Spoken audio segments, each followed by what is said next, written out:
यहां पर impairment loss को बुक करने की एक थ्योरी लिखी हुई है, बहुत इंपॉर्टेंट है, ये कीवर्ड्स है। यहां पर 2 पॉइंट है, पहला और दूसरा। If undiscounted future cash flow is greater than और equal of carrying amount, no impairment loss.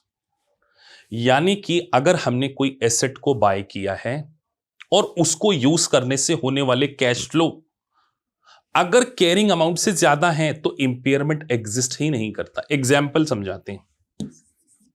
आपने एक बस खरीदी, आप पैसेंजर का बिजनेस करते हैं, आप लोगों को छोड़ते हैं, बस खरीदी आपने, व्हीकल है आपके पास, आपने खरीदा $20,000।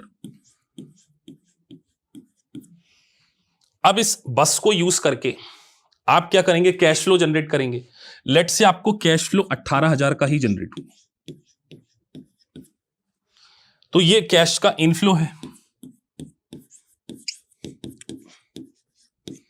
तो सर कैरिंग अमाउंट 20,000 थी और इनफ्लो तो 18 ही है, इसका मतलब इंपेयरमेंट एग्जिस्ट करता है।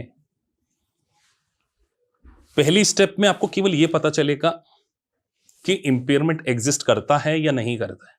सेकेंड स्टेप में जाके बुक करेंगे। अगर मान के चलिए यहां पर इस 20,000 को यूज करके हम 22,000 जनरेट करते, तो सर इंपेयरमेंट एग्जिस्ट ही नहीं करता, हमें सेकेंड स्टेप में जाने की जरूरत नहीं है। तो सर सेकेंड स्टेप में तब जाना है जब होने वाले कैश फ्लो कैरिंग अमाउंट से कम होते हैं। यानी कैरिंग अमाउंट क्या होती है, ज्यादा होती है, किससे,